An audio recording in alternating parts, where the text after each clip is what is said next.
I'm not gonna say it looks the coolest to rock a t-shirt over the hoodie, but it gives me the warmth and it gives me the ability to demonstrate the t-shirts that I want to wear because I only have so many hoodies that I want to wear, whereas I have like a million t-shirts that people give me all the time that I feel like wearing. Oh, that makes sense. And you could put together interesting color combos. Like right here, I got like a gold and black type thing. It's interesting. It's like you're either from the mid 2000s, homeless, or from Nashua when you're doing that. I just like very much at this point in my life feel like I could pretty much wear anything and nobody's going to question it or give a fuck because I just am just old and it's like anything you do, it's just... You still have to run into situations where people do not recognize you and they just go off the fact that you're wearing a t-shirt on top of a hoodie and you got some tattoos. They're going to be like, who is this guy? And he hasn't shaved in 3 days. And but okay, like, all right, Yuri, like you. I'm gonna be honest with you. You kind of look like shit right now. Well, I'm used to being judged because your pants, like a random pair of sweatpants that say Carnival. Yeah, that is very random. And then a random ass shirt that I guarantee somebody sent you in the mail that says Danger. Yep, shout to Danger. Doesn't really match the pants, and then your shoes totally don't match your pants either. But I'm gonna be honest with you, like I don't feel like you look that out of the ordinary. Like if you were walking down Melrose dressed like that, like really? Dressing weird is so normal now. You know, that's true. It's like nobody expects you to dress super nice. So like. Yeah, like to me, when Vlad was giving me a hard time about rocking Birkenstocks, I'm kind of like, dude, like I don't think it's that out of the ordinary to just wear like a random pair of leather sandals, leather and cork, whatever you want to call this combo here. He just thought wearing sandals was like weird. No, I mean he's coming from like a normal hip hop dude perspective of like, why would a grown man decide to wear these like hippie ass sandals? Well, which I totally understand, but I'm just also it's like, bro, you don't have to wear Gucci every day anymore. Like you could just be a bum kind of these days. I was gonna say he'd probably be into the collab they have, the Gucci collab or Louis collab that Birkenstocks has. Probably be into those. He probably already has it. But okay, if I went to Club Live in Miami, nice ass club, wearing this, they might not let me in. Yeah, you'd have to be really popping. That's what I'm saying. But I kind of feel like I am. Because like I'm not gonna show up unless I'm with like a bunch of people and stuff. They're not gonna be like, oh yeah, you and these 8 girls can't get in because you're wearing a t-shirt with a hoodie under it. But also like you never really go out to bars and stuff. So if a bar, so I have no idea. It's been a long time since I did anything like this. Yeah. But if a bar sees Adam 22 coming and they realize like, oh, this dude never goes to bars. This is gonna be amazing for us to show that Adam 22 liked going to our bar. This is the only bar he went to, in 5 years. Me and my girl went to a restaurant the other day, and I was going to be wearing shorts and sandals, and she was like, "I don't think we're going to get into this restaurant if you're wearing that." I've never been turned away. I've been turned away from going into a club because of a hat and like a backpack or something like that. But I feel like you only go restaurants. You only go to taco spots. No, no. I went to this place called 71 Above for Riley's birthday, and it's like the nice restaurant in downtown LA. It's like the top floor of one of the buildings, and I went there with like a t-shirt and some like, what I thought was drip and shit. And I noticed people were looking at me because everyone else is wearing like collared shirts and, kind of tuxedo type things. And I was, the more I think about it, you are kind of dressed so bad right now that they probably wouldn't let you into a lot of places. I don't want to be there either way. But that's what I like about these jeans. They have white paint splatters on them. These are my first pair of purple jeans that I bought. They do not look purple. Do they? The brand is called Purple. Oh, okay. I've always seen this brand at on the shelves at whatever, like, stores, like nice jeans or whatever, and I finally bought a pair. And then now, because of the fact that they already have all this shit on it, I feel like I could just get ash on my pants. That's true. I could get food on my pants. They're not going to look any different. Well, that's what's like kind of weird about a lot of the new pants trends right now is like they sell them to you like pre-worn. You know what I mean? Like pre having like ruggedness or even sometimes stains or cuts in it. It's like I'd rather have the experience of putting those cuts and stains in myself. You could have threw that paint on there or cum or whatever it may have been. I like that too. I'd like to like roll around on the gravel for a while to just get my jeans looking right. People do you and Flacco are both on like literally the exact same dress code right now of just wearing hoodies that somebody sent you in the mail and then sweatpants. And some cool socks though. So why are your socks not matching again? Well, they are matching. So like they came like this. So like it's the same. That's a girl thing though to wear like mismatching socks. It's a girl thing. Well, like I bought it like this for girls, I guess. I don't know. Okay, fashion guru. Come on. I'm on a fashion podcast. Yeah, somehow. Disconnected. Somehow they can't get rid of you on the fashion podcast, even though you have no idea. That's the number one complaint I see is just like Yuri has no idea what he's talking about, and he hates on every fashion Number trend. one complaint from 3 accounts. Most other people fuck with the fact that you think it's a coordinated disinformation campaign? Yeah, no, it's not coordinated. Like it could be, but it also is just linked to just we all have like individual haters that like spend their days just hating on us on a daily basis. And honestly, to me, it's kind of like it feels kind of good. It's like, dude, I just mind my own business, do my shit all day, every day, and there's some weirdo guy out there who's just like banging his head against the fucking table, going, "I hate Yuri, him and his opportunities. Damn it!" But do you know what he's on a podcast? Do you know what a lol cow is? No. It's basically like someone online who people are so obsessed with because they feel like they're sort of like watching them fail or like kind of like rooting against them. And there's been like a lot of examples over the years, but a lot like as soon as I found out about that term, I was like, oh yeah, that explains a lot of people in my life, throughout my life. Like I remember there was this one crazy ass BMX dude in my BMX group chat. We literally were talking about this dude like 10 hours a day for months in a row. Just because he was like basically destroying his life by doing something crazy on social media. And it's like, that dude Blade that was used to stream with Ice Poseidon, the alcoholic guy or whatever, like that was his whole thing. Is a huge percentage of the people in the Ice Poseidon universe are basically lol cows. Yeah. Like Burger Planet. Well, yeah, exactly. You just like seeing them sort of like, yeah, you like, okay, if you're a Taylor Swift fan or you're a Drake fan, it's like you love them because they're great. They make amazing music. They handle themselves so well. Their image is so clean cut. You feel like they're just the best. They fail rarely, if ever, and they handle themselves so well.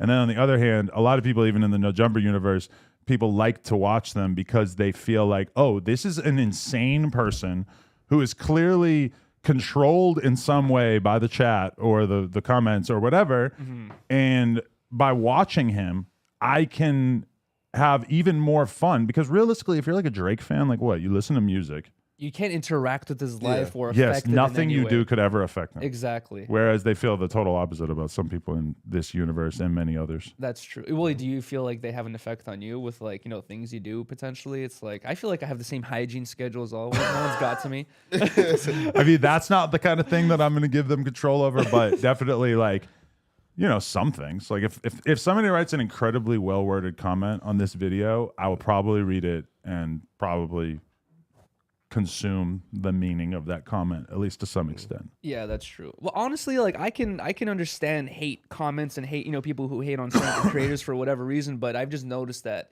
it's just a trend where they just pick out anything. It's like it's not even a cancelable offense anymore. It's just like you don't even have to do anything wrong. You're just like, we just don't like you because we spun the wheel today and it landed on Josh, and we're gonna figure out why we don't like Josh today. You know what I mean? No, that's not true though, right? Like majority of it though, like yeah, like there's like the niggas who are just like hating, right? But like majority of like the feedback we get are, like it's constructive, right? That's true in the comment section, right? In the comment section, not on the Reddit. Reddit's like I would say 30% constructive. Look at this. Oh shit! Okay. Thank you. Okay. I hope they could see Riley's hand just poking. Yo, he's so bougie. Like I didn't see that. Yo, he's so bougie because Josh told him, "Yo, we got water in cups. Like just just go drink some water." What kind of water is that?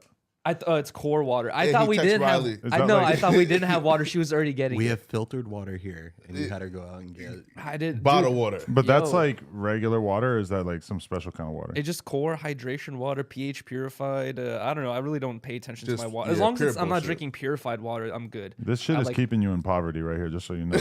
What drink? Oh, buying You need expensive to like water. consider your spending. Oh no! How much does that water cost? Like $8? No, hell no! This is not Disneyland. It's probably like $2-3. But no way. I want to get Look on how my. big that thing is. That thing's $4. There's. I bet you it's like $2.99. $3. We need to Really? ask Riley. Yeah. Damn. Okay. I want to get on my Liver King shit. He says he spends $20,000 a year on glassed water bottles. See, I don't like really look at the price enough on things, and so the other day I was watching a video about Liquid Death, and they said that the cans are like $1 to $2. And I was really surprised because of the can, I thought it was going to be like a $3 water. Oh, really? Yeah. That's what I'm saying. I feel you probably never look at prices when you buy stuff, huh? Not water. But like on a date, unless you're fucking buying another warehouse, I'm saying like on a day-to-day basis, you go into Best Buy and you see some game you like, you're not going like, is this $59.99 or $69.99? You're like, just I'm grabbing the game. I wouldn't make because like, listen, there's nothing that I want like ever Like I just can't really like think of things that I want to buy. Like, and if I actually wanted something bad enough to spend $50 on it, I'm not gonna give a fuck if it's $60. But if you really think about buying like bottled water, it would make a lot of sense to buy the cheapest one. But even when I was like young and had way less money, I wasn't like scouring the prices. But I don't want you guys thinking I just buy bottled water all the time, because at home I have a refrigerator with a water faucet, and that's how Riley and I consume 90% of our water. The only reason why I bought this is because the kitchen is completely empty right now. No, it's not. We have water. I didn't notice the machine there because it doesn't have a thing on top. It's just like a flat I know it's machine. confusing, right? Yeah. Is it connected to the wall through the water thing or something? Yeah, it's connected right to the water and it's filtered. So Okay. It's unlimited filtered water here. That's clutch. It's pretty brave of us to expect everybody out there to actually watch us talking about this. I know. I have a question. Flacco, why are you not at the Meg trial today? What's going on? Because Josh texted me and said I had to be here today. So I said, You were going to go otherwise? yes. So you're loving the experience of being there? Yes, yo, it's actually like, so I'm going back for the ASAP Rocky trial. And so When's that? It's January something, right? Wow. Yo, like, let me tell you like how like dedicated I am to the no jumper like news shit now, right? Okay. So I'm at the Mac trial and the Eric Holder shit was happening. I left that shit, went downstairs hoping I could What the fuck is wrong with hip hop that there's this many trials going For on in the real. same courthouse at the same time? All before Christmas, just trying to What the finish them. fuck? Nah, man, but they extended it, but like we were gonna be the first ones to like legit. As soon as they read out his sentence, I would have dashed out the courtroom and just tweeted it out. Wow. Yeah. I mean, that is a weird one because, I mean, everybody knows he's going to get, what, like 30, 40 years, right? Not quite. So like they extended it now because his lawyers are trying to push for them to like decrease the sentence to like a manslaughter, right? So like they're saying there was something that happened during court that wasn't heard. So right now they're fighting their butts off, and apparently the judge keeps on agreeing because he keeps on extending it. Because first degree, you have to prove that like you kind of premeditated it to like Yeah. a certain Oh, he went extent. back to the car and got a gun and came back and shot him. I mean, Yeah. like I have a very hard time. I've heard about a lot of manslaughter cases, and they all seemed a lot less deliberate than this. No, Yeah, definitely. this one seemed pretty like matter of fact, but Yeah. But okay, so being there, like you have to get up super early to go there, I assume. Yeah, right. So essentially like TMZ and all these other places, like they already have their media passes already like guaranteed because they Been doing this forever. well like because they like pay something like per year, right? Which oh shit. yeah, right. Which I talked to a lady and No Jumper, we will like get on that soon, right? But Wow. but until then, I just come at like 6:45 a.m. I wait outside, and then the courtroom like opens up at like 7. I go, I go to the 15th floor and wait until like you 10:30. said I was talking to you about this the other day. You Yeah. said not only do you get there super early at 6:45, but you have to wait there and hope to get in, right? It's not like not a for sure thing either. Right. Because for example, like the I day, feel like all that standing up in the morning would be rough. well, like this seats though, so like Oh, but you have to like stand in line for a while at first, right? yes, right. So Are essentially, you hanging out with Mo every day? So Mo was so like, listen, he's so lucky, right? So like the day that like Mag came, right, she bought like 5 SUVs full of people. So like only like 5 of us would like have gotten in. So I'm in line ahead of Mo, and then Tory publicist came up and said, "Oh wait, like you're Mo, right? Come in with us. Like leave this line and come in with us." So right? Tory's team's fucking with okay Mo. yeah, because he Yeah. is definitely, and he kind of like shared this in his interview, but he made it clear that he intends to be like Yeah, like in defense of the rappers to a certain extent. Like he prefers to take that position, and it does feel a little bit like he's shooting Tory a little bit more bail than I would expect, since a lot of it feels like he's calling out contradictions or things that he sees as problematic that when I'm listening to him talk about it, and I'm not a lawyer, they don't sound that problematic or they don't sound that hard for them to deal with in regards to the court. But I don't know, like so once you get in there, what's it like? So once you get into the into the actual courtroom, man, listen, like it's like this court, well, this trial per se has been just like a freaking storyline, man. I'm talking about there's left, rights, right? But yeah, man, like it's very captivating hearing people who I listen to like for example, like hearing Meg testify was crazy. Hearing Tory, well, Tory hasn't like that shit yet, right? But he's not gonna, right? Well, like that's the thing though. Like after Mag testified, we all left that courtroom and say, yeah, he guilty. Like it's over with, right? So we thought, Tory, you have to testify now because Meg just killed it. She smoked your attorney. She was just she gave them the work, right?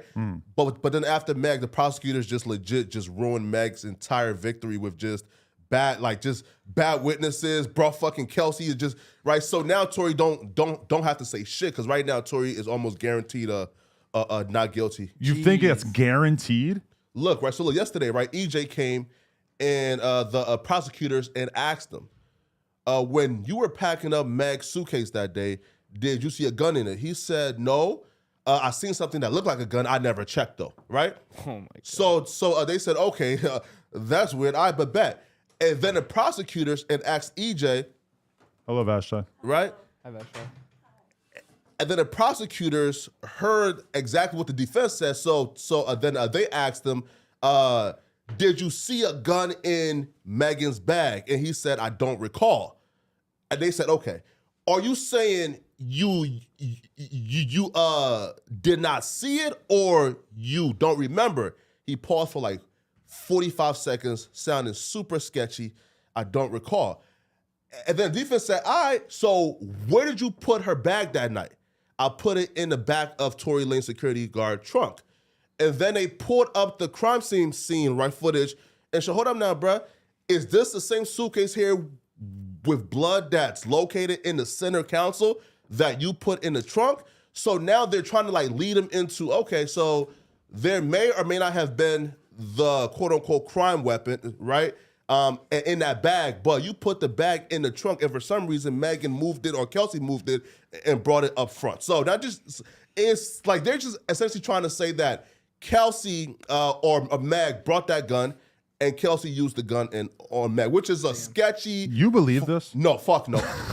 I think Tory Lanez is 100% guilty, but their lawyers have been just bringing just detailing so much reasonable doubt that it's almost impossible for me to think that Tory Lanez will be found guilty. So you think that's the vibe in the courtroom? You think like when you look at the jury, you think that they look like they're gonna let Tory off? Yes, right. Because even yesterday there was almost a mistrial, right? Because like they tried to add those two additional charges, right?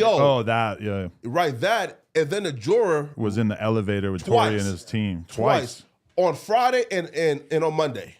Again, and mind you, this is the only juror that's like a young girl, 25, 26 years old, come to court every day in a sports bra, in a crop top with some titles on and thong showing, right? Ooh. So like she's like the Megan Thee Stallion, like I'm talking about peak demographic. So her possibly getting removed from the trial, that's an L and on like Megan part. But I think they're not removing her, right? No. But also, like, I feel like most people have not been to this courtroom. I was there with Adam, a while ago. There's the elevators. There's like 4 of them, and I could easily see you getting in an. We were in the elevator with the dude, or we were like close to the dude who committed a crime against you. We were like 5 feet away from him. It's like, fucking weird, and that's the thing is like when you're waiting for the elevator, everybody crams in there because everybody's trying to get out of that fucking lobby and get up there, and everybody's always running late, whatever. And I saw some female journalists that I follow who's been talking about this whole trial, and she said that like the idea that there's something sinister going on there just because she was in the elevator with Tory and his team, like they were very skeptical of it. But damn, man, I just keep thinking about the fact that no matter what the verdict is in this case, I don't think either side is going to be swayed by the actual verdict. Like if you believe that Megan got shot by Tory Lanez and Tory Lanez gets off, I don't think that there's almost anybody who's going to be like changing their fucking mind about it. And as a result, the liberals, the media, the feminists, they're going to view this trial as the greatest example, the greatest encapsulation of the patriarchy and how women can have the most obscene things happen to them and men are able to get off of it. I mean, this is just going to feed into that narrative 100%. And then on the other hand, well, I guess if Tory actually is found guilty, then probably everybody's going to be like, "Oh, weird, justice was served." Whatever, let's move on. No, I don't know, but I feel like this. A lot of the rap fans and the Tory fans are going to be like, "Nah, fucking Tory got a bad deal," which is kind of crazy to me because to me it seems kind of obvious that he did it. But I changed my mind too because you again, like when we talked, I said, "Man, Tory Lanez is innocent. That bitch is lying." And then after the first day of like trial, I like talked to Mo at our first recess and said, bro, this nigga Tory is as guilty can be, bro. This shit don't make no sense, right? But I do feel like though, if Tory gets off, it's gonna feel this like just this wave of fuck Megan Thee Stallion. Like bro, even 50 Cent is comfortable now with like attacking her on Instagram and saying that she's like equivalent to Justice Joe Smollett, Budden. which is wild. This week, Joe Budden just decides to let us know that he has like personal Oh, vendettas yes. against her, and He had that a she's bad been, experience. and that like, I mean, it's hard to tell to what extent Meg really is a shitty person, but it feels like over the course of this, like when she came into the game, everybody loved her. You know, Yeah. she's like a fucking saint. Everybody's like, oh, she has a natural body. She's a good lyricist. She's so nice. She seems so friendly and down to earth.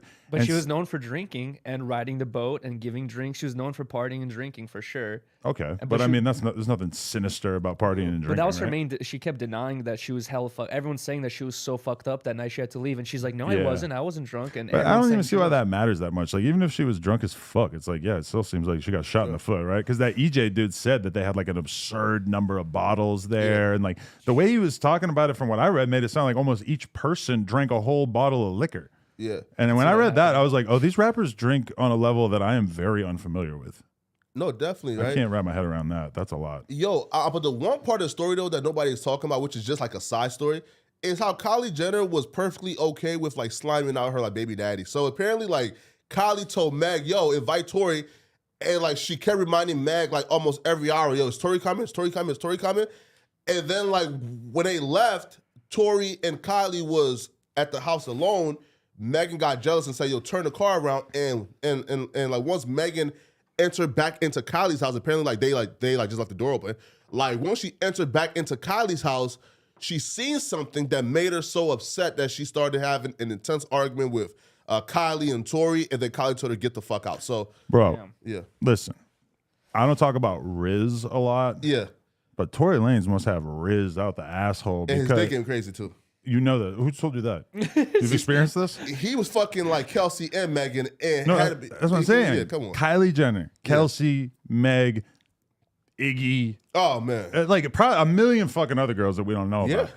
I mean, he's just really accomplished a lot in his career outside of this whole shooting a bitch thing. Are most too. of the girls taller than him that he hooked? Hell hooks yeah, up with? every goddamn one of them. Yeah. No, but didn't you say he's actually 5'8", not 5'3"?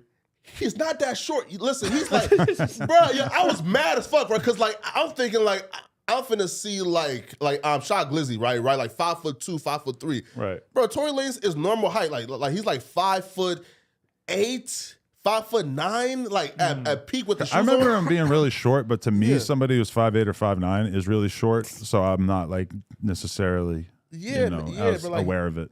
because he's like probably a little taller than me, if that, So 5'3" is crazy. Yeah, I know, man. No offense to all the 5'3" guys, but that's tough. Yeah, man. Anyway, I don't know. We'll see. I We'll like see what how happens. 42 Doug carries his shortness. He raps about it. Yeah, he's 5 feet though, flat. But if you're 42, Doug, you gotta try not to stand next to tall people. I know he does You it all know? the time though. But even when he stands next to little girls that he's taking photos with, Yeah, because you can't help it. You got to take a photo with like your fans and shit, and your fans are like 4 heads taller than you. No, there's a picture of me and Zaytoven. Oh man, he's or talking. like maybe it's me, Zaytoven, and Usher. Mm. I look like I'm in the NBA. Oh, really? It's fucking tall as hell. Yeah. Did you see who was the basketball player that had a clip? Oh, it was some basketball player and Travis Scott. Travis Scott looks like a dwarf. in the Really? yeah, it's insane. Damn. Wow. He's like known to be kind of tall, actually. That's funny. So I can't even imagine. Like, yeah, I don't know. Anyway, so what else do we have going on here in the news? I would like to acknowledge that this is a very interesting plot twist. Pusha T is no longer affiliated with Kanye West's Good Music label in any way. Push revealed in an exclusive cover story interview with XXL that he not only is no longer president of Ye's record company, but he has not associated with the label at all. Pusha added that he still remains at Def Jam in a 50-50 deal when it comes to his solo music and label, Airwave Music Group. So how do we feel about this? This is kind of like one of the last pieces to fall from the whole obliteration of Kanye's career. Yeah, well, there's multiple ways to take this. So if he's saying I'm no longer associated with it because of Kanye's like recent statements to like on particular groups, then to me like that's some snake shit, right? Because bro, like let's be real here, bro. Like Pusha T had his run, and then there was that like murky period where he was kind of like ice cold, and Kanye kind of like onboarded him to good music and and like revive his career. So he owes Kanye a lot, and for you to turn your back on him just because he said certain statements. That's wrong. And But Kanye's making it But very it hard, bro. to me, it doesn't seem like he really like turned his back on him because he didn't explicitly like condemn Kanye like many people have. Like if you read the statement that Balenciaga or Adidas put out, they're pretty much like condemning him. I didn't really get that vibe from Pusha. And some people are saying that that basically he already wasn't president of Good Music at a certain point. But that, even saying that, who the fuck is on Good Music at this point? Is there anyone? Well, like, no, damn, like, there's people, like, for example, like, there's people who he still have their masters, but they're not on there no more, right? Like, definitely. There's, like, the whole catalog and everything. But, I saw a video, I think, from Hello Yasin that was about Good Music and how they basically, like, every artist on it is kind of defunct by this point, which I'm having a hard time of thinking anybody who's really, like, putting out music actively. Even like just friends, like does Kanye have any friends left? I saw an interview he did where he's like saying that he's saying all this crazy stuff and doing all these things because he wants to basically test the people around him and the real ones will stick around. It's like everyone's left. It's like does he have anyone that's if he like, was doing a test, I think he would have got enough information a long time ago. Nah, bro, he's being pimped right now by all like the alt-right niggas, man. Like, yo, when I seen that Kanye like really agreed to like a Gavin McInnes, like what we call like a freaking intervention. So pretty much it's like all the racist dudes are now doing like content to where, yo, you see, I'm not racist. I'm trying to teach Kanye how not to be racist, right? So apparently they're throwing him under the bus to, I love seeing people like Gavin McInnes have way more reasonable takes about race than Kanye West. Like there's a clip in that interview where Gavin basically says something like, he kind of like acknowledges that he is like racist in a sense, or he has all these assumptions about Jews or whatever, but he also acknowledges that, or no, I think the example he used is that he thinks that blacks are more prone to violence, which, okay, very controversial. Not saying I endorse that by any means, but he says when he meets a black guy, it's a clean slate. He gives him he's not assuming that there's going to be anything negative about them or whatever. And then Kanye goes, no. Like Kanye shuts that down in the sense of like, no, I fucking, if it's a Jewish person, like I have all these internalized beliefs about them. And I go into the conversation with those assumptions. And I'm like, okay, this is literally like the definition of discrimination and prejudice. Like, what the fuck point are you trying to drive home here? It's just so, but in a way, he's like doing a big service to a lot of these people like Gavin McInnes because he's sitting down with them and making them look reasonable. Like Alex Jones looked a lot more reasonable than Kanye when they sat down together. That's true. Yeah, no. And they went into that though with the intention of, like, for example, like the freaking like Gavin McInnes like intervention shit, right? He did a whole like vlog prior talking about, yo, man, Kanye has gone down the deep end. I'm here to save Kanye West. I'm here to make him not racist. I'm like, come on, bro, Gavin, like this is crazy, right? But right, no, right? Duno in the building. Hey, Duno. In the Spanish, that's off a lot of cough syrup shirt, which I can't read, but I know I know what it says. But I thought though that the Kanye thing that was a shtick until Aiden Ross said that Kanye West called him and said, right, you Jewish people won't control me. I'm like, what the? Wait, hold up. So like you really believe this off camera? Like this is something you really like truly are. So did you just see that clip or did you watch the whole Academics Aiden Ross thing? Because I watched the whole like 6 minutes, yeah. Oh, okay. But they did a full length interview that isn't out, or that is out, right? Oh, yeah. But basically he's like, do you think that Aiden Ross's team communicated to Kanye that, oh, this, and this are the things that we don't want you to talk about? Because let's be real, the regular shit that Kanye says all the time is enough to get you banned off of Twitch or YouTube. So obviously Aiden Ross doesn't want to get a strike. He's thinking about that. So maybe they reached out and said, hey, let's not talk about the Holocaust. Let's not talk about this. And then that was Kanye's response. Well, like according to Aiden, it was in all him, right? And he texted Kanye and said, listen, man, let's not talk about this. So Aiden was like, listen, man, I'm Jewish. I'm not finna let you just come on my platform and shit on my people for like 2 hours, right? Yeah. So Kanye apparently like heard that, called him and said, you Jewish people won't control me, won't control what I says. Wow. Which I was kind of shocked, like, cause again, I've seen the Alex Jones interview and I've seen like other shit, but I didn't truly believe that this was him off camera, right? I thought, this was the his new shtick. No, yeah. Well, even in that clip that Adam was bringing up, that guy who was interviewing him was like leaving the door so open. He was basically saying like, like I don't treat all black people the same way. Like you don't treat all Jewish people the same way. He's like, I do. I don't fuck with them. And it's like, You can't. There's no defending that. He closes the door so shut where he's just like, I am a racist or whatever it is he wants to be. But shit, dude. Nah, listen though. And to think that the thing that really took him over the edge was like Harvey kind of like just, I'm talking about dogpiling him for the last 5 years, which again, I can understand him. Like, Harvey from TMZ. Yes. Okay, but at the same time, we now know that TMZ willingly edited out stuff of Kanye saying that he loved Hitler many years ago during that dispute with Van Lathan, when he got into it with him and I didn't hear about that. all that was when Kanye like first was starting to endorse Trump and everything. So like, yeah, that was very, very controversial at the time, but obviously nowhere near as controversial as the Hitler thing. But TMZ, who you think of TMZ as being these vultures that are going to just throw absolutely anybody under the bus, but then now we have this proof, I guess, that they went out of their way to basically like protect Kanye's public image, which seems pretty reasonable from a certain perspective, because at that point, I feel like his whole career would have been kind of destroyed by that Nazi comment. Now, at least we've had all these increasingly weird and strange statements by him, so that when he finally gets around to saying, "Oh, I love Hitler," it doesn't really even surprise you that much. But that shit would have been a megaton fucking bomb like 8 years ago when that thing happened. Yeah, but though, it's two reasons why I believe they didn't do it, right? One, it's the obvious, like Harvey probably going to say, "Listen, man, I don't want to like endorse Hitler on my platform," cool. But then the Kardashian, let's be real, bro. Harvey and the Kardashians are engaged in like, it's damn near like the government and like Twitter, right? Like they're they right there, they have colluded for a couple years now. They right? almost have like a business scheme working Man, together for on, ad bro. revenue, photos, Yeah. all that stuff. It's like they probably they're in cahoots with one Yes, another. right. But that makes sense, because it's like, okay, they're the media.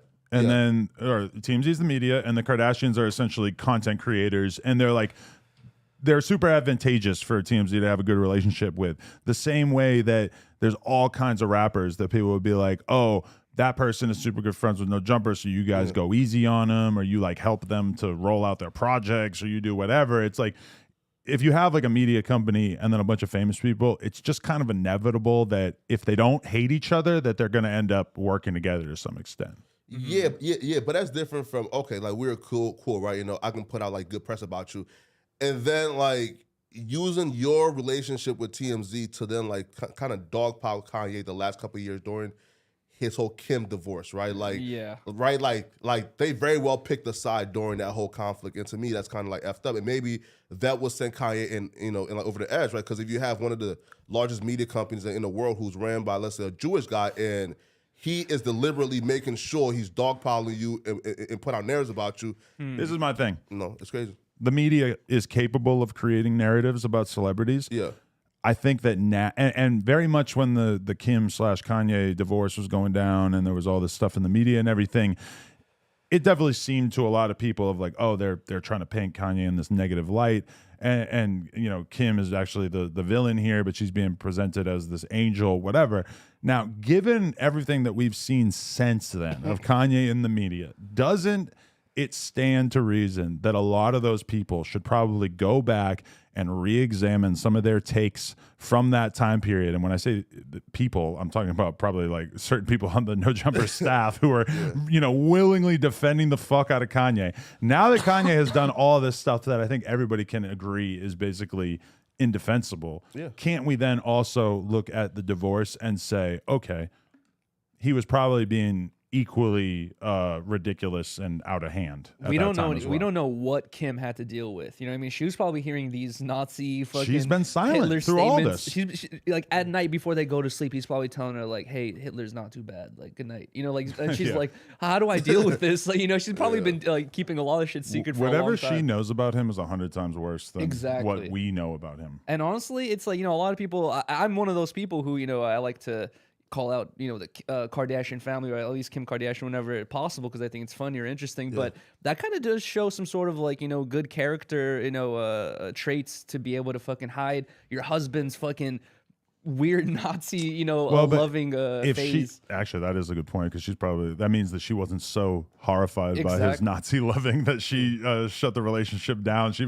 That's why she can't like really fully talk shit about him, because if she says, oh, Kanye is this horrible Nazi and he has been for many years. It's like, oh, well, you were on board for all that. You were around. So you can't really be all that judgmental. It actually makes you seem like a weird enabler. You think she was thinking like, I've had multiple kids with this guy. I love him. Oh, yeah. Maybe he's going through some sort of mental phase and we can work through it with therapy and, medicine or whatever it is. And it just got worse and worse. It's just like us, where we're all so likely to give him a pass, just because he made so much great music and we used to think he was so funny and charming and everything, that it's like, I mean, somebody less talented than Kanye would have been written off by everybody who's talking about the culture so long ago, and people just held on for dear life. And even now, I mean, realistically, a lot of the biggest voices in hip hop are totally silent about Kanye.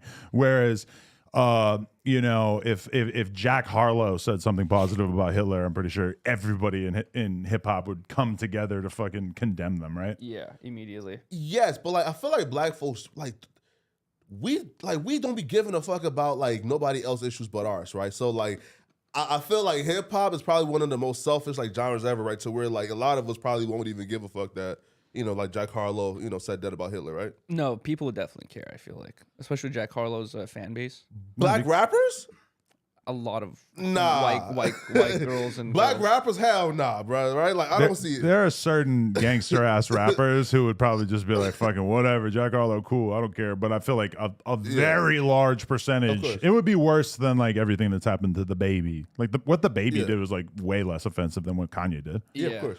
I'm not surprised to hear that Aiden Ross canceled the whole Kanye thing, because number one, I feel like Aiden Ross is already like walking on eggshells with the fact that he's such good friends with Andrew Tate. And like people like Phil DeFranco and other media platforms will say, Aiden Ross is platforming this guy that we all decided to kick off for his views, but Aiden Ross is the only one still platforming him, basically okaying his message, whatever it may be about women or whatever the fuck it is. But if he's going to have Kanye on, then like Aiden Ross becomes this guy where he's just like a platform where if you get canceled, come over here. I'll let you say whatever the fuck you want, So yeah, it's like, I feel like he would have been in deeper water if he had had her on.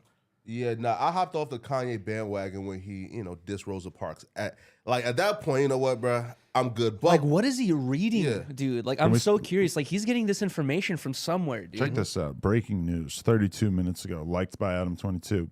Bundle of Brittany Renner. I learned something new today. I am thankful for Andrew Tate's service to humanity. I appreciate you, Just Pearly Things, who apparently she's supposed to be on the podcast soon, actually. She hosted this, apparently, for having me on your show. I can't wait for another episode to drop. So, A, does this mean that Andrew Tate is in America at this moment? No. Just Pearly Thing is in the UK, right? So I think maybe she's in the UK. I'm not sure, but maybe like she's came here, but I watched her like Brittany Renner shit live while I was coming here.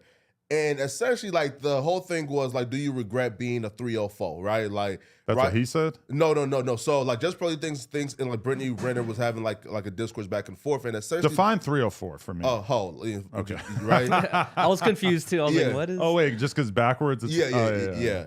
Fuck, I never thought about that. Right? And like pretty much like she asked Brittany Renner, yo, if you knew everything that was gonna happen to you, would you take back your like your whole past, right? Would you like be a virtuous virgin? And Brittany Renner said no, and they had an argument about that. But yeah, that's where I left off on that live stream. I didn't see Andrew Tate though. Oh, but so it was live streams. Yeah. So it's actually out there already. Yeah. Interesting. I can't believe I'm actually banning porn bots or attempting to ban porn bots, but it's not working. Do we have mods?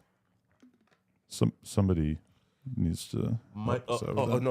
Wait, like does Vash die? Like what? Is she banning people? We got porn bots. I get those same bots in my chat, but like But you fuck with them. No one in my chat's gonna think like I'm promoting sext porn. them. But I feel like if someone comes to this chat and they see a porn link, they're like, "Oh, this might be Adam's new business." Well, or if they're something really like smart, that. they would just like make it tailored to the Plug Talk message. I know that's true. That's Shout out to Summer for the $2 donation. Anyways, Brittany Renner destined to get absolutely destroyed for. I mean, do you see what she said? Something about Andrew Tate's message for humanity. I mean, I feel like people are gonna fucking destroy her for saying that. Listen, I feel like Get out of the Brittany Renner. Matrix.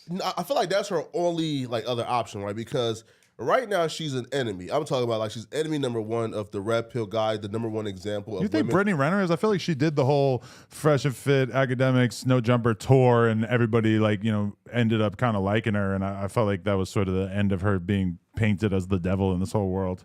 Nah, I mean, like She's still the devil? yeah, bro. She's still hated, right? And people view her as the number one enemy to stay away from. And like females, you should not date.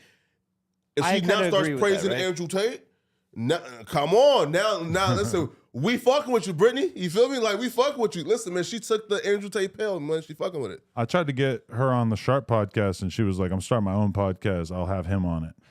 And we haven't seen her podcast. Where's the yet. podcast? That's what I'm saying. Yeah. Damn, she went with Andrew Tate, though. Maybe that means she would like Sharp.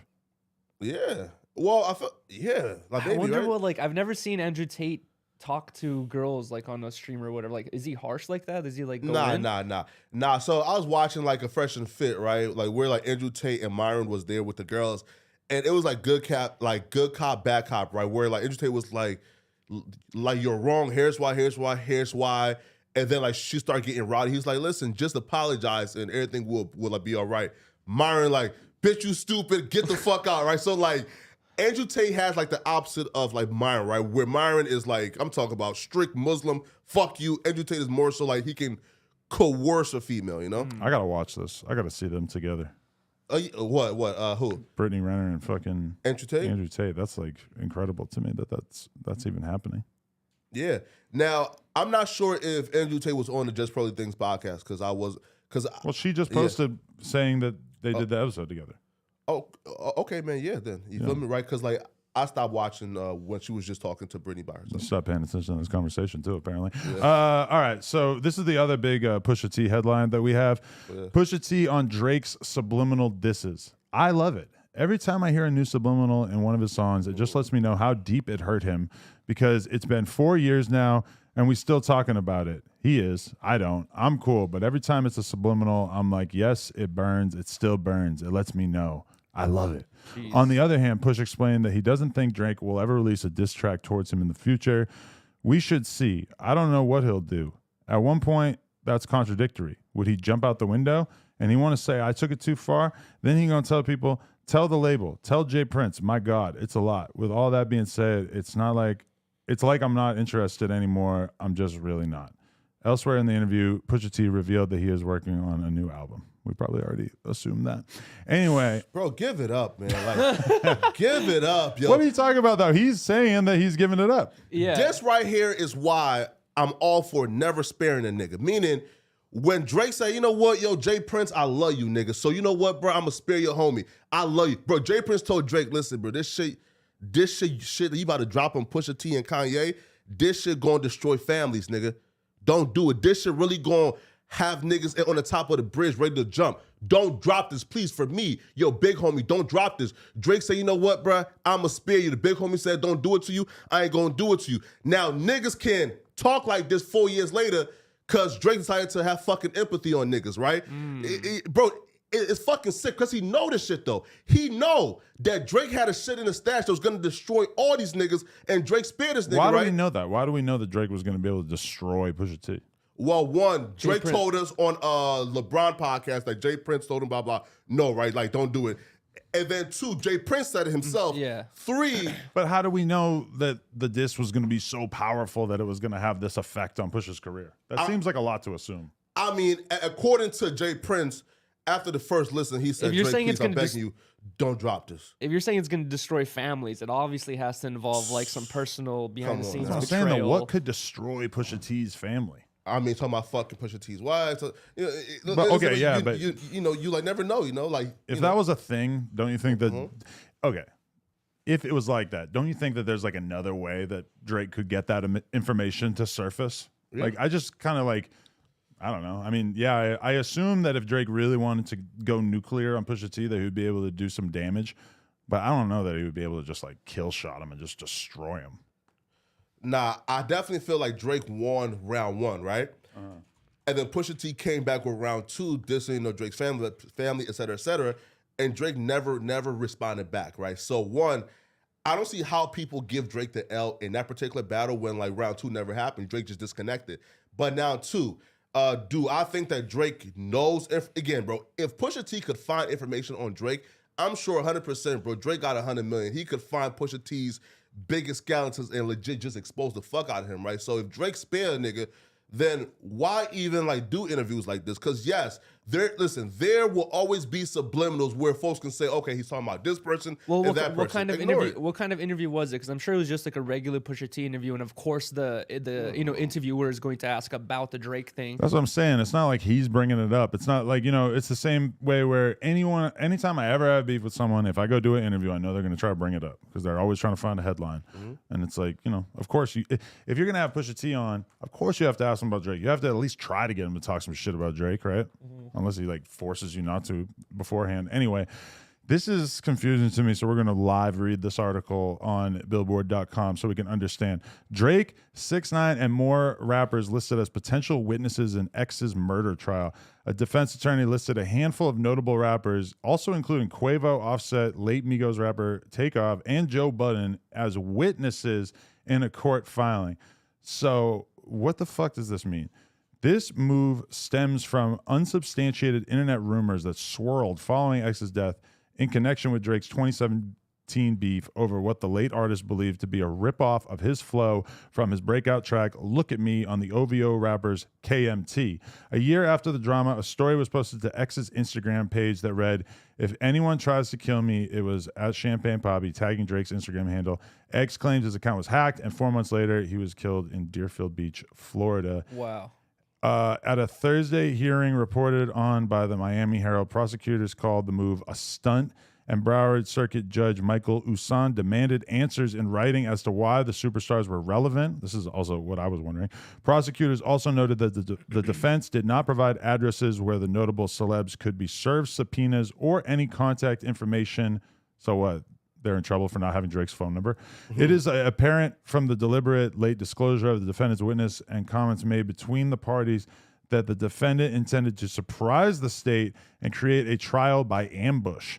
The amended witness list was submitted by Miami defense attorney who is representing 27-year-old blah blah, the alleged getaway driver.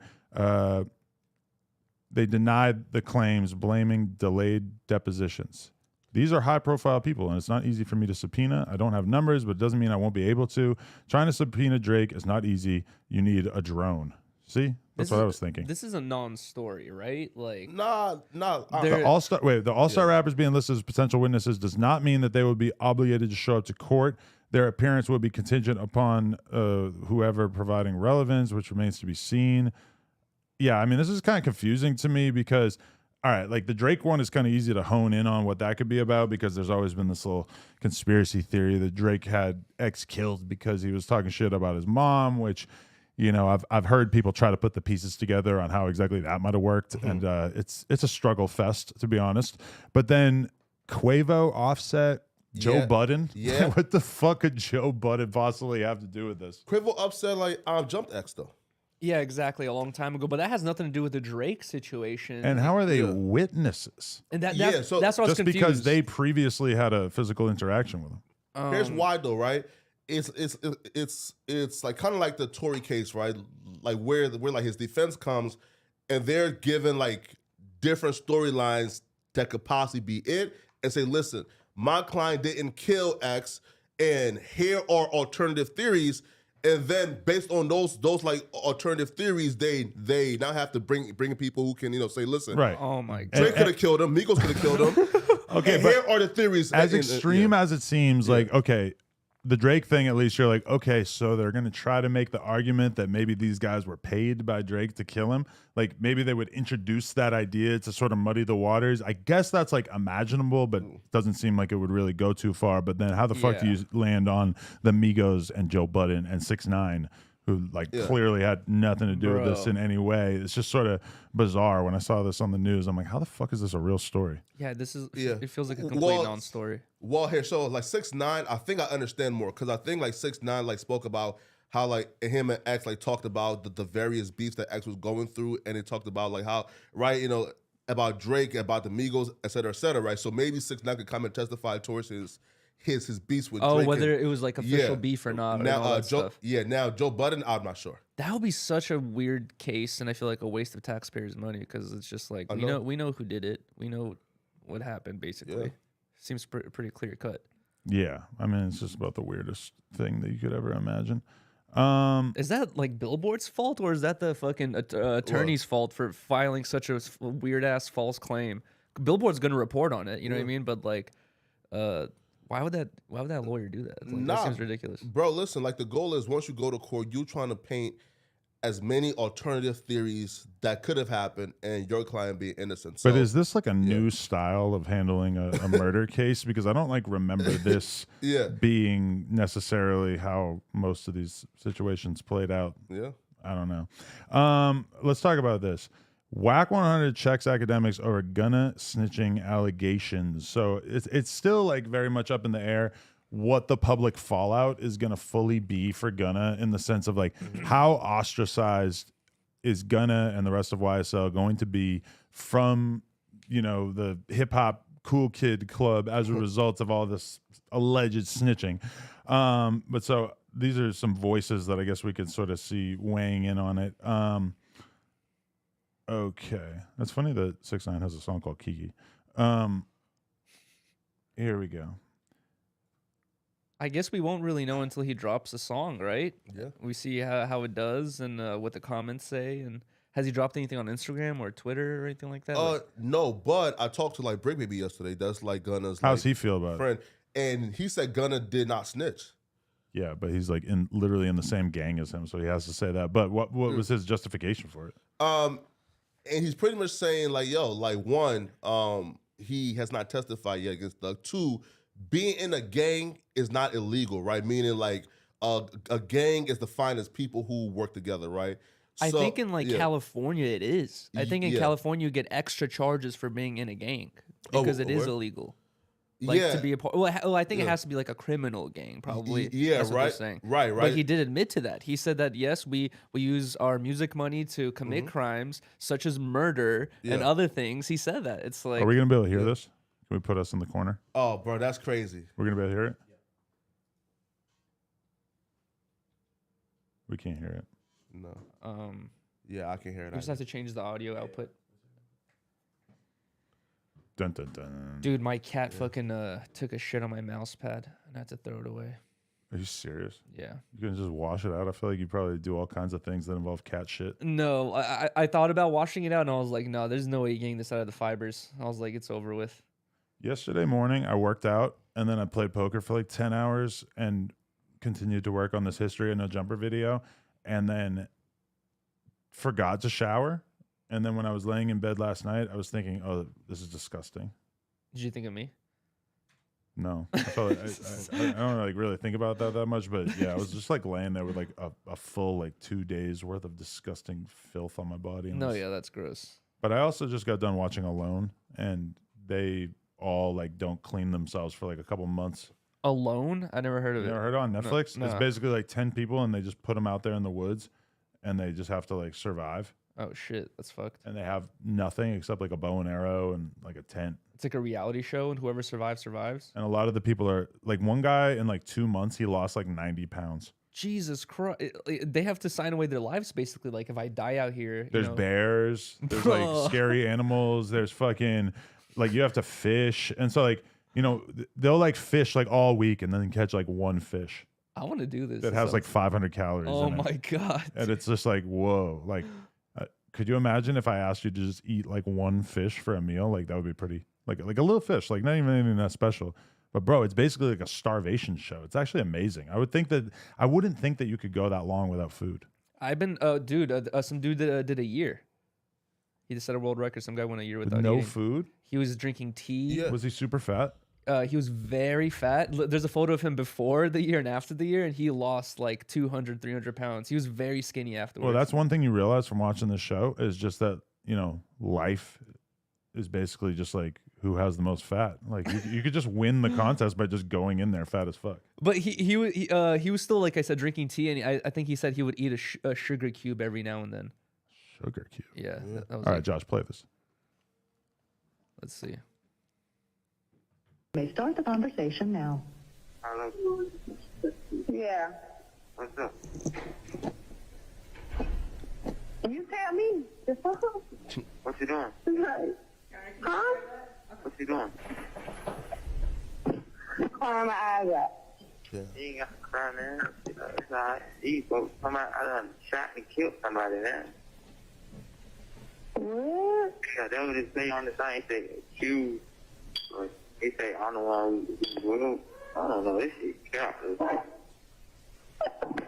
Okay. These folks trying goddamn murder, gang charges, and like they saying I'm trying to like get more ranking in the game. That's why I guess that's why the shit I did, whatever the shit they accused me of, he's like it's for initiation, like a higher rank in the game. Like Yeah, but that's why you just need to cooperate and do what you got to do to get on up out of there, because you have a son. yeah. So you can't be thinking about nobody else or what nobody else got going on. You got to think about you, because don't nobody give a fuck about you but you. You can't be thinking about what them folks on. I ain't trying to say, but Yeah. you just need to start. You just need to think about him, Day. That's all I'm saying. Think about him Right. and yourself, baby. You can't be in there. Man. Like, Thug is done. you listen to that shit and you think about, you're just putting yourself into his perspective, where at one point in his life, this gang shit seemed like it was the most important thing in the world and that he was just willing to live and die for it. And then you got your mom talking about your kid and telling you, like, you dumbass, you need to come home right the fuck now. It's just like, I mean, man, I'm glad I never got in the streets, because that shit, like, how the fuck could you be like, nah, mom, I gotta sit in here, even though all these other dudes are telling, I gotta sit in here, mom, sorry. Yo, can you imagine being Young Thug and seeing this shit? Like, how do you think that somebody is about to pick you over their family? Insane. Let's check. What's this? The Tory Lanez update. Did you guys see what Lil God had said? He Make basically this stuff Hold up. on. Wait until you hear what the eyewitness testimony was this morning at the Tory Lanez. They asked Mr. Kelly, do you know why you're here? He said, absolutely. The defense attorney put up a picture of the back of his home. You could see a driveway. They had him draw a square where the SUV was parked. It was right on the curb of the back of his house, 10, 15 feet. His window is overlooking it. He stepped out onto his Juliet balcony and he watched for several minutes as Meg Thee Stallion and Kelsey, the two females, he didn't identify them by name, got out of the car and they were engaged in a fight. It was violent, it was quite aggressive. It started with arguing that woke him up in the middle of the night. Where his house is, often him and his son are woken up in the middle of the night by people who stop in and around the back of his home. This was another night, arguing, escalation, two women fighting. He watched the whole thing while standing on his balcony. Oh my God, it gets crazier. Oh, As he shit. looked down on a fight that he described as quite violent, he then saw the larger gentleman, this is presumably the security guard Quan, come and violently try to separate them. Eventually, all four were involved in what he called an aggressive, everyone fighting, essentially just a melee, a free-for-all between four people in the middle of the night, right outside of his back window. He said at one point he saw one woman go back towards into the car. At that point he saw a muzzle flash. Then he said there was a man, and after the first few shots from the woman came off, he saw the man getting involved with the woman and more shots went off. On cross-examination, the prosecutor asked him, did you see the man shoot? He said, yes, I saw the shorter man with a gun shooting violently in the air at least 5 times. Okay, wait, what? That's not what you just testified. Then the defense attorney went back and asked him, I thought you said you saw the woman and then you saw the man shoot. And he's like, yeah, you have to understand, it was just a crazy free-for-all and it all happened very quickly. And then he said the most shocking thing that has come out in this case, which is that after the shots went off, one woman crawled further away, that the 3 people then went over there and beat her violently while she was on the ground. They picked her up. They looked like they were going to drag her and throw her into the river. Instead, they dragged her across the street, put her in the car, and drove off. The prosecution, we're on lunch, the prosecution is going to come back and basically they're trying to build the case that this witness is lying because he's intimidated by the defense, that he never said anything about the muzzle flash going off near Kelsey, and now he's saying all this because he's scared of telling the truth. We'll see how that comes out on direct. Here's a fact though. He has been consistent about a couple things. One, the 2 women were outside that car fighting for several minutes. escalated, started with an argument, then it got quite violent, and the security guard came out to try to separate them. The idea that the jury would credit Meg's testimony, which is just completely contradicted by this eyewitness, is highly unlikely. The prosecution has major work to do to save their case, which is absolutely on life support right now. Better than TV. Hollywood writers can't make this stuff up. Wait until you hear what the eyewitness... Okay, so We've already heard that though. Yeah. okay, but the eyewitness saying that he saw Tori shooting her, Bro. I mean, Well, he said but then he wraps this video up by basically saying that now the prosecution's case is on life support because it doesn't They have to perfectly match up to Meg's story about Yeah. how it went down. And then the idea that they went and beat her afterwards, it now sounds like the security guard, Kelsey, and Tori were all like working together against Meg. This is fucking insane. Well, okay, right. So Bro. yeah. So like, here's how the whole story was told.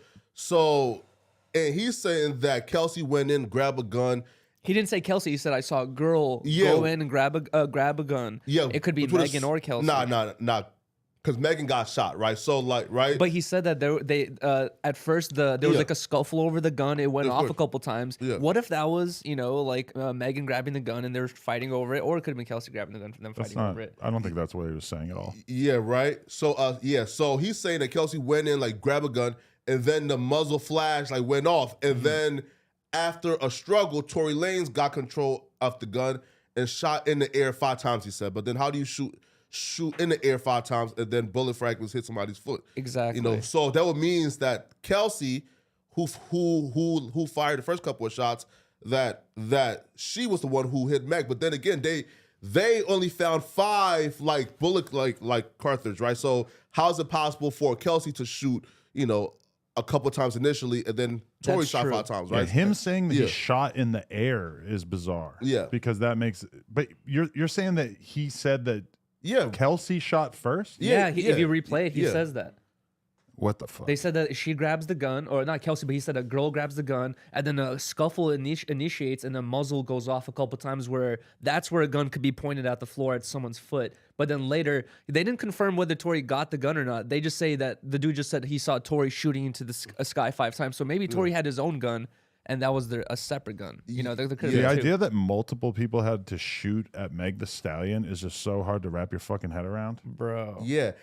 And then I'm not buying they all 3 went over and tried to beat her to death, because again, Megan testified and Kelsey testified, and both their stories were pretty consistent, right? So Kelsey said that after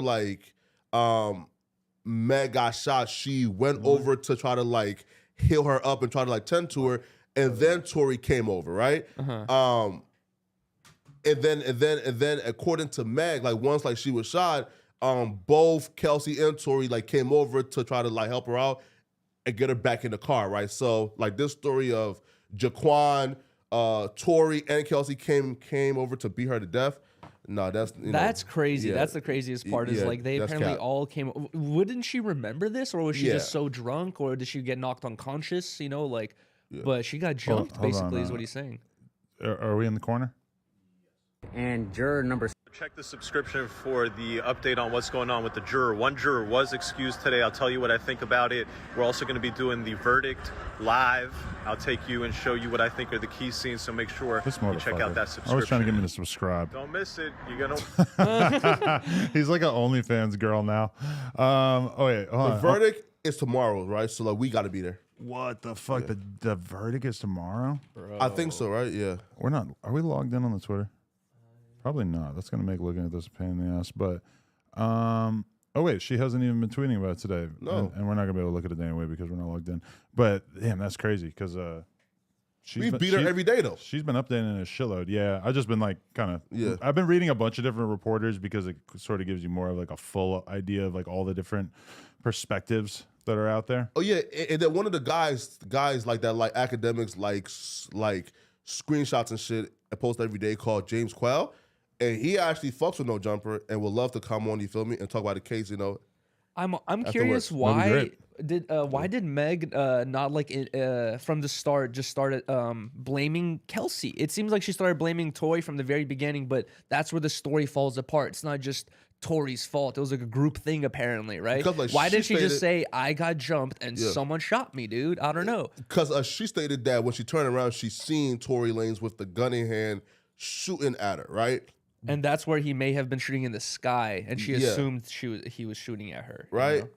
I mean, these sort of situations definitely are capable of being so hectic that you don't necessarily know what's going on. Yeah. Now, I'm not saying that that's likely to be the situation here, because it's kind of hard to believe that you could be that confused, be so certain that she could be so certain about her having been shot, and that there could actually have been a completely different thing going on. I mean, I don't know. It's just kind of hard to wrap your fucking head around. Yeah.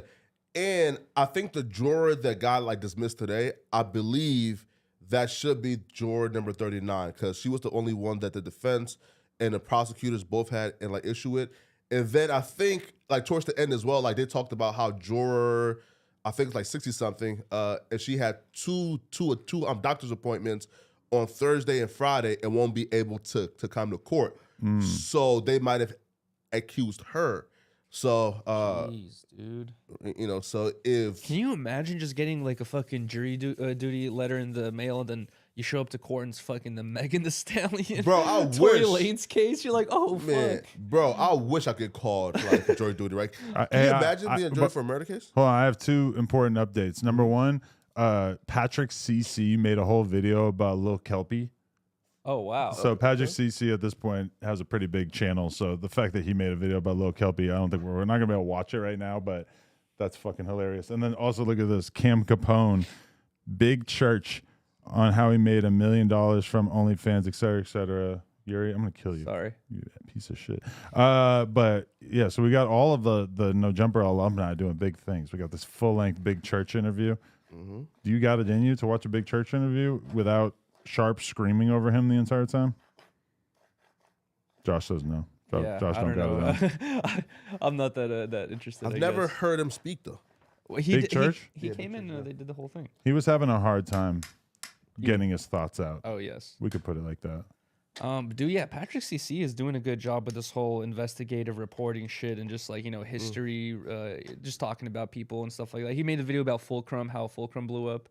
It feels like that right there is kind of like the way to get views on YouTube, because I've seen people who are not even like, who realistically don't have the best on-camera personality, but they just do these super deep investigative videos that have like really salacious titles. Yeah. And that just does it. Bro, like, people just can't resist it. Have you ever tried to go back to some of Sunny V2's old videos? He used to put his face. He did. I've seen a little bit of it. Yeah. And yeah, now he doesn't put his face at all. And I try to watch those ones where he does have his face included. And it's distracting for some reason. I don't know. I'm not saying he's ugly or some shit, but it's How like, dare you? No, I agree though. It's like weird how him not showing his face probably seems like it makes his videos better, which I would normally think would not be the case, Well, when you're listening to someone basically narrate a story, like it's cool to see visual cues. You know what I mean? Constantly, they're talking about a bridge. It shows like some, just random bridge clip. It's just like that. Editing, it helps you like build a story in your head of like a random clip of a bridge, but that is a thing when you're watching like documentaries and stuff, and they just have the most stupid fucking B-roll in it of just like nothingness. But then on the other hand, that's how you judge documentaries, basically, if they're high quality or not, is by the level of production and the assets that they get. So that's 100% true. Yeah. What do you guys think? Actually, as a long-time Twitter user, how do you feel about? Do you really feel, in your honest hearts of hearts, that Elon is ruining the platform? Yes. Yeah. It's now, it's getting worse. No. Oh, especially before the whole you can't promote Instagram and Facebook and other links, which they then overturned by the end of the day. Yes. Yeah. Which was just incredible. No, yeah, I definitely like, all right. I've seen a bunch of people basically making the argument that that Elon is doing a totally fine job, and that it's just like, you know, left-wing bias that is Or it's basically, always been a bad platform with issues and stuff like that. yeah, and it's like, from my perspective, I'm somebody who went into the Elon buying Twitter thing. I was excited to see him buy Twitter. I thought that it was going to be great. I thought that there were very serious problems, and I still think that there are serious problems with conservative voices being silenced on the platform and stuff, and just for the overall banning to just be super unfair on the platform. I 100% agree on all that shit. But since he has taken over the platform, I mean, from both perspectives, from the perspective of a user, he's really fucked up the site for me, because now the verified tab is totally useless. It's like, it's way harder for me to actually like see conversations that are unfolding, because there's just so many random fucking people with blue check marks now. And then at the same time, like, from a business perspective, I know the blue check mark shit has been a total disaster. It hasn't made them any fucking money. And, you know, it just feels like everything that they're doing is just kind of silly. And then meanwhile, Elon just keeps iterating more and more like offensive, weird right-wing talking points on the platform, which is, you know, if you want to run this kind of platform, you should probably commit yourself to being like generally pretty agnostic politically, and try to at least put that image out there. And I feel like he's doing an absolutely terrible job with that. So yeah, I've been pretty fucking disappointed. And you know, okay, there's all these rumors about like, oh, Tesla stock is dropping, and maybe Tesla stock is dropping because people don't have confidence in Elon doing a good job, or they think that, you know, people on the left are going to stop buying Teslas because they hate Elon now. He's been selling hella stock. And he's apparently having to do that to sort of finance the stock buybacks, in the sense that like he borrowed all this money to buy Twitter, and then they're probably trying to like get some of that money back as the stock plummets, or not as the stock plummets, but whatever. Like, I would not buy a Tesla right now. Why? Because of Elon? Yeah, because I just feel like Elon has sort of revealed himself to be a total shithead. Oh, come on. I wouldn't buy a Tesla for the same reason that I wouldn't buy a fucking pair of Yeezys right now. Which I wouldn't do that anyway, trust me. But, you know, just in general, like, if Alex Jones had a fucking, you know, a salted snack brand, I'm not going to buy that either, because I don't like them. At this point, Elon is on my shit list enough of like, I just don't like the way he's moving. I don't like the things he's saying. I don't like what he's putting out there into the universe. I would not buy a rocket from SpaceX if I was in the market to buy a rocket. Yeah. Or whatever the fuck they're doing over there. But I feel like in like anti-Semite, it's a little bit different than like just a bad businessman who's just doing, you know, just. You think he's anti-Semitic? No. Oh, Kanye. No. If Alex Jones had a, you know, Sandy Hook salted snacks coming out, I would not participate. No, dude. It's like, I know, like, when you're operating a business, it is good, especially a business where you have, like, you know, a lot of customers. It's good to listen to your customers and see what they want. But I feel like it's a bad look on you when you're putting out tweets saying, hey guys, we just implemented this new rule. Should we take it back or not? And like, he's having people vote on Twitter, like how to control Twitter. And it's like, that really does show, and I don't like to take this stance, but it kind of does show, it doesn't really seem like he knows what he's doing, and he needs the people's help, you know, like, to see how he should run the platform. I mean, him getting a new CEO for Twitter is a great idea. Yeah, like, you know, maybe like, it just is clearly not the best use of his time. It seems like he's literally just like in a boardroom addressing Twitter issues that are popping up on the regular, and just responding to some of the weirdest, like, worst bad actors on the platform, just having conversations with all these fucking lunatics. Like, okay, just to put in perspective, Barry Weiss, you familiar with her? She used to work for the New York Times. She's like generally like a conservative commentator. She's like a lesbian woman, Jewish. She lives out here, whatever. And she, you know, is a conservative, but not super conservative. She's not like a MAGA person or whatever. And so when the Twitter files came out or whatever, and when Elon was releasing all of this, you know, secret information from Twitter's, you know, past years about censorship and everything, he released some of those documents to her. And so she published on the platform, you know, her breakdown or whatever of all this information that had been released to her. And then soon after that, the whole thing happened where, what do they call it? The Thursday Night Massacre or something, where Elon basically banned had like 20 ops. Banned a shitload of his ideological opponents, at least partially under the guise that it was because of his jet that was being tracked by these different Twitter accounts. They were doxing him and shit. Right. He felt like they were doxing him, even though the information is already public, but whatever. So Barry Weiss tweeted out and took a, you know, principled stand against what Elon was doing by basically just banning everybody that oppose him philosophically or on the platform or whatever.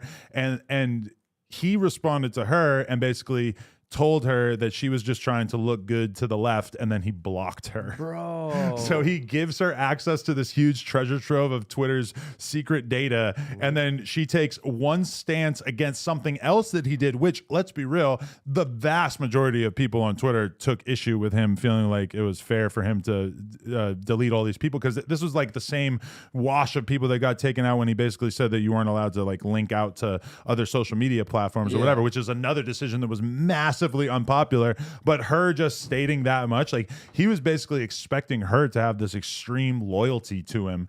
And I mean, that's the shit he was promising to fix. He was promising a platform where all speech is accepted. You could say whatever you want. He's like, all the conservative ideas, they'll be they won't be blocked anymore. And now he's just taking the crazy opposite side of just I don't think he's blocking liberal views, but y'all don't get to have he's that right, just blocking just any opposing view, which is wait, bro. But like, y'all don't get to have that right. Again, meaning, like, for example, I can hate the fuck out of Elon right now because I was promised absolute free speech and he didn't deliver.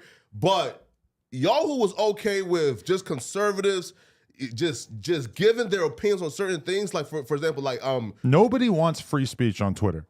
Free speech on Twitter means that you're going to have the Klan, you're going to have Nazis, you're going to have the Taliban, you're going to have all the worst people on earth. It's basically going to look like 4chan, saying the worst things possible, threatening to rape and kill people. They're going to be, posting horrible things about the Holocaust, whatever the fuck it is.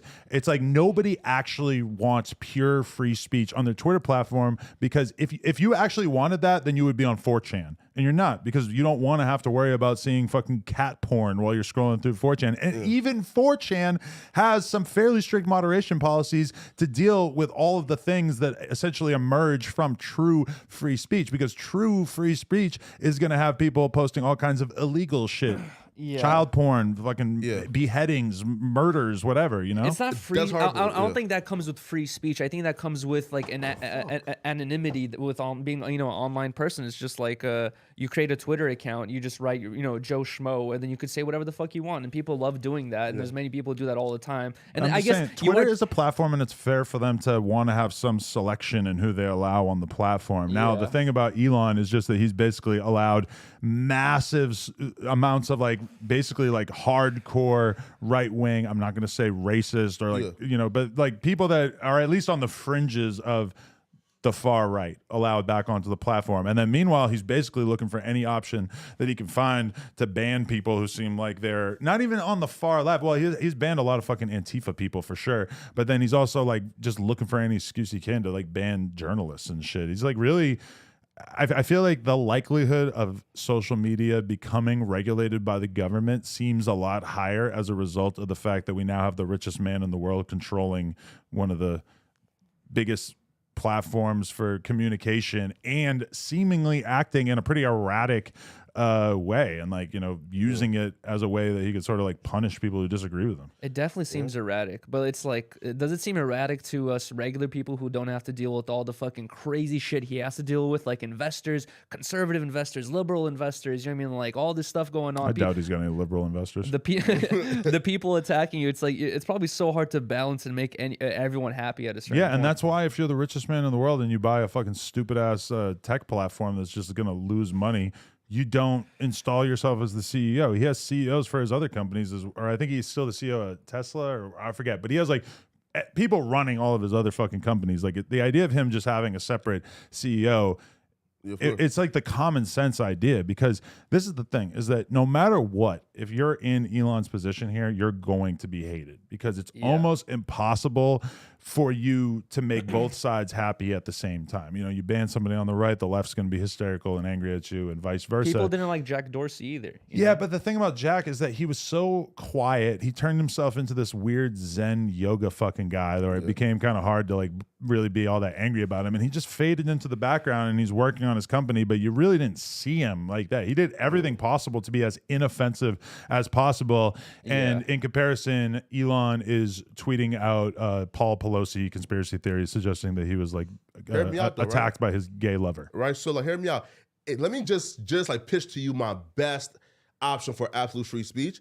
and then Okay. you tell me if it's a smart idea or it's stupid as fuck, right? Okay. So here's why I feel like the option for, I guess, not instituting absolute free speech is bad, right? Because you have situations where under Jack Dorsey, they was highly favorable towards the left, and then the government was paying millions of dollars for them to take down shit.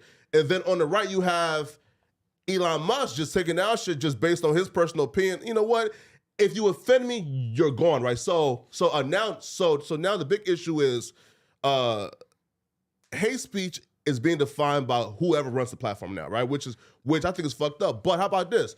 You allow everything, but you find a way to like suppress hate speech. Like, for example, like we are not sharing this in the algorithm.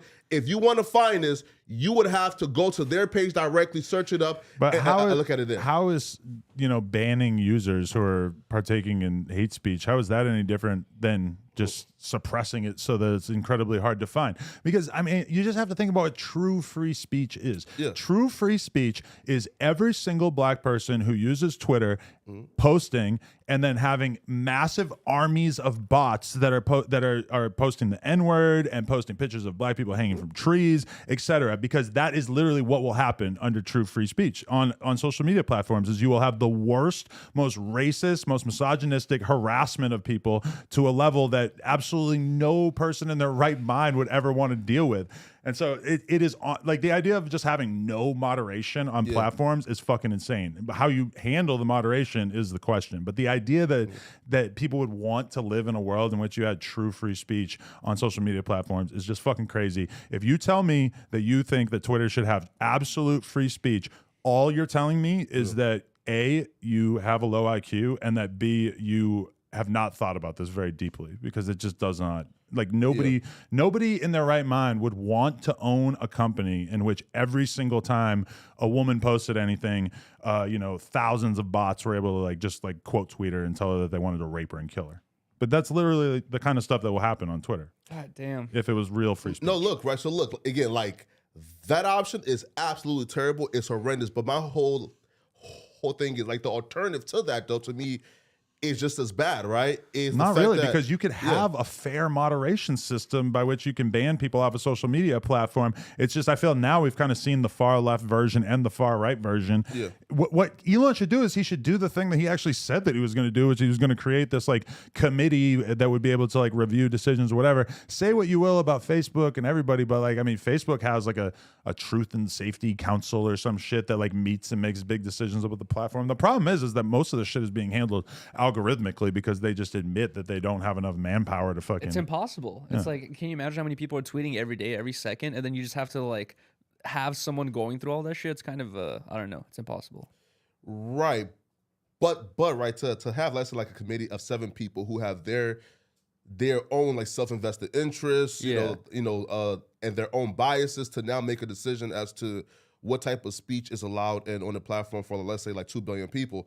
I feel like that's kind of that's a real slippery slope right there that I believe is even worse than the other option of. Bro, you know what's interesting? I was watching one of Ludwig's videos recently, and he said he used to work for Snapchat, and he said that his job was he would sit in a room and look at thousands of Snapchats every day, and he had these 2 buttons that basically said okay and not okay. Not okay means that Snapchat, that post gets deleted and you get a warning or whatever it is. And he said that was his job. He would just sit there all day, either okaying or denying Snapchats. And that's what all these social media platforms have, except that I'm surprised to hear Ludwig was doing it, because I feel like they outsource a huge percentage of it to third world countries and stuff where they can pay the people way less. Yeah. And I've read articles about how bad it is for people's psyche, because it's literally just a massive screen of different images, and some of them are a woman in a bikini on the beach, and then the next one is child porn, and the next one is a cat being slaughtered, and you have to go through and click the ones that are bad. but you're looking at them. Like but I don't know how how does your psyche survive that? Oh yeah, it's probably terrible. But the stuff that gets denied doesn't always rely on American politics and American culture. What I've heard is like Adam's saying is like some of these companies will outsource the shit to other countries where they have other people okaying what's okay and not okay for us to post out here, and they have their own different religions, different cultures, and they have their own different biases. And if they see a post with two guys kissing and in their religion the guys kissing is not okay, they're gonna be like, nope, deny. You know what I mean? Shit like that. And I'm sure that they're like instructed by the social media companies on how to do that shit. Yeah. But I would worry that there's a lot of personal bias injected as well. Of course, yeah. Adam's right though, right? Like, if there was a way to find a moderation system that has no biases, no self-interest, and just fair, then cool. But like, I feel like we've never been able to find that system, and I don't think there's a way to just. But this is the thing: is when you're going through, if you work for Snapchat and you're flagging certain images as nudity and certain ones as not, you're just training the AI. Yeah, because the AI is gonna ideally be able to take those inputs and then use that to judge. Like think about the way that they keep fucking kiddie porn off social media companies is because they basically have companies that have these huge banks of essentially those videos, like the zeros and ones, the code that exists in those videos, so that they're like the same way with YouTube, where if we play a video from some other channel, it's gonna get fucking flagged and they'll be able to tell it. It's like there's companies that help these social media companies to be able to sort of like spot this stuff as soon as it goes online. But I mean, that's basically what you're training these apps to do for everything. So you either have to have an algorithm that you tell it like, hey man, every time you see these words right here, just immediately deny, or you have to pay, I don't know, find thousands of people, educate them on this culture of what you want to cultivate and don't want to cultivate, and they have to, do the correct job, which is both are hard to do. Even the most basic example is like, if you tweet, I am a Nazi, and if you tweet, I hate Nazis, I mean, to the AI, it's going to be kind of hard to like figure out the difference, right? Yes. Like, is the answer to just ban the word Nazis? Probably not, because it's like a lot of the vast majority of people I've seen tweet about Nazis are talking about some Nazi doing something bad or something against them, whatever. It's like not the kind of thing that they would want to suppress. But we run into that all the time, where it's you can't make a YouTube video about a school shooting, even if it's like super informative and not salacious and doesn't show any violence, whatever. As soon as you put school shooter in the headline, that's true. Banned for 2 you're weeks. done. But it's like that doesn't fix the issue, because even on TikTok, for example, like weed, right? Like on TikTok, they're super against weed. People find ways of insinuating weed, talking about weed, or even sex, and blazissy, or like that whole ussy or wussy thing came from TikTok. It's like they find ways of just finding another word that replaces the word that the algorithm already picks up. So it's just like if you have some very toxic word that everyone realizes like, oh, can't say this, algorithm's gonna pick it up. Let's use this one from now on. It has the same meaning and context. You know what I mean? True. Like, and it's just gonna be a continuous evolving thing. It's like you're not really gonna fix the issue there. You're kind of On like TikTok, you had to start calling yourself a corn star. Exactly. And now I'm pretty sure that doesn't work anymore. Oh, really? Well, I don't know, because it's all up in the air. But it's like, people are like, oh, don't say corn star. But that's kind of weird, because at a certain point, you're like, oh, is this shit only going to be legible to people who are like super deep in the culture? Exactly. I showed you, remember that cornhub.com is available? Oh, really? For $500,000. Oh, yeah. I was going to say, I'm like, there's no way nobody got that. That's a funny idea, though. It's funny how there's a website where it says how much it costs for that domain. Oh, really? Wow.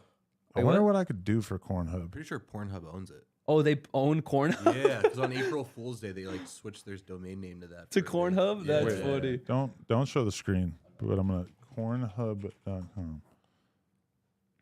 It's not even being used. It's not even letting us go. What? That's weird. When I searched it up at home, it popped up to that screenshot that I sent you. Oh, wait. Yeah. $445,000. Make an offer or buy now.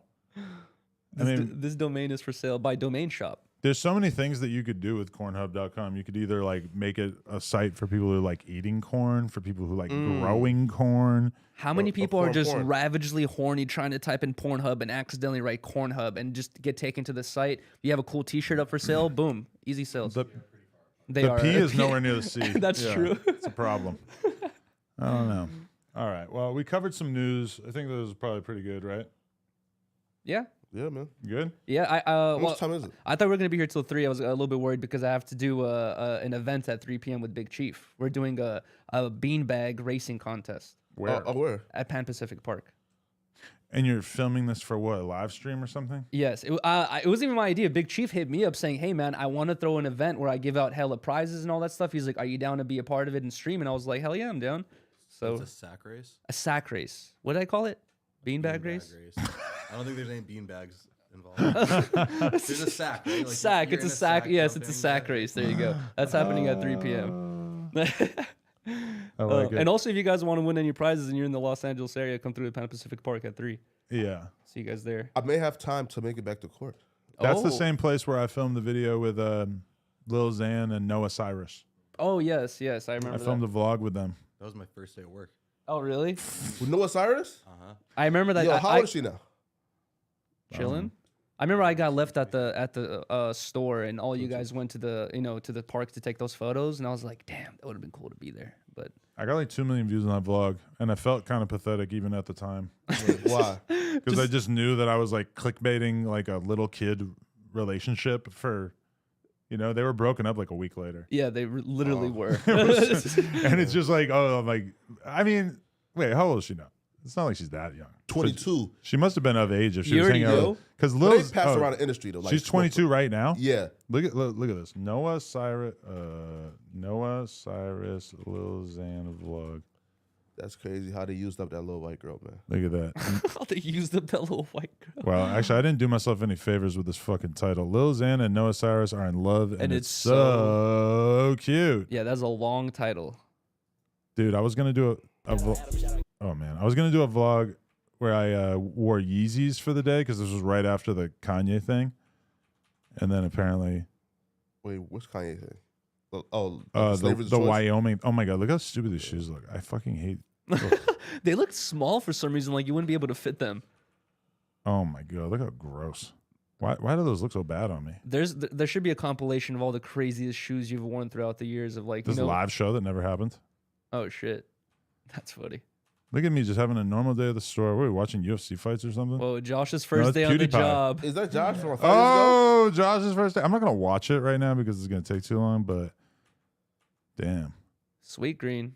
I don't know if I had ever even had Sweet Green at that time. I've been rewatching tons of these vlogs. Damn, I missed skating that rail in the front all the time. That shit was clutch. Look at this pathetic vlog. Oh yeah, Lil Xan and Diablo. Fucking Diablo. This is that merch. You know what's the unsaid plot line of this? Look at the security guard right there. Is that merch did not sell well at Jason. all. I feel like if we put it out like 2 months earlier, that it would have sold really good, but it didn't sell. Nobody wanted to be Is that your Xan. phone? Yeah. Nobody really wanted to be Xanarchy Gang.